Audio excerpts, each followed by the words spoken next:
Hey guys, in this video I want to show you the best export settings for exporting your video for upload to YouTube. So this is going to give you the highest possible quality that you can get for your videos. I'm not going to go into loads of details about why I'm choosing the certain settings that I am. So if you have any questions, just drop them in the comments. But essentially just make sure that you're selecting the right sequence and then go up to File, Export and Media. Then you'll get the export settings dialog box come up. For your format, make sure that you are selecting H.264, and then for presets, depending on where you're uploading, this is going to be to YouTube, you can select the resolution that you're rendering in.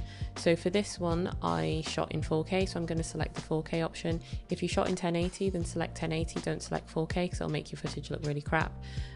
So if you did shoot in 4K but you wanted to export as 1080, then that's fine, but just don't do it the other way around. So I'm going to select 4K, and then make sure that export video is selected and export audio is selected. And then also you want to make sure in the summary box that your output matches your source. So I've got my output set to 4K and my source is 4K. Next is basic video settings. So in here, you want to make sure that your aspect is square pixels, and then select render at maximum depth, as that's going to give you the best quality as well. And then in encoding settings, you don't really have to do anything here because when you select your preset, it'll predefine the properties for you, but just making sure that it is high and that the level is 5.2 for 4K footage, or if you were to have selected 1080, then the level would be 4.2. And then nothing in the next two sections. So the main thing is the bitrate settings, and this is what you really need to pay attention to. So in bitrate encoding, you've got three options. You've got CBR, which is constant bitrate, and you've got VBR, which is variable bitrate, and you've got 1 or 2 passes. Make sure that you select 2 pass, because with 1 pass it's not going to give you the highest quality. If you don't have a lot of time, then select 1 pass, because 2 passes does take a bit more time. But what it essentially does is the first pass analyzes the footage, and then the second pass actually encodes the footage. So it's just giving you a higher quality because it's having that time to analyze the footage beforehand.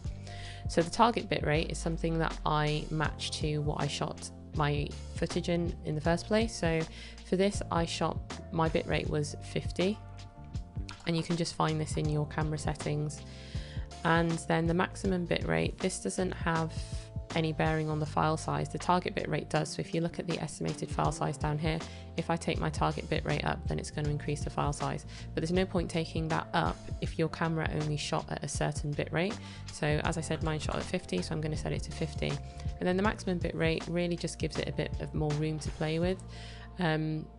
YouTube does have a recommendation. You'll be able to see recommended video bit rates for standard dynamic range and high dynamic range. So for standard dynamic range, the maximum bit rate for say 24 FPS is 45 megabits per second. So me setting mine to 50 is more than it needs, but that's fine, it doesn't matter.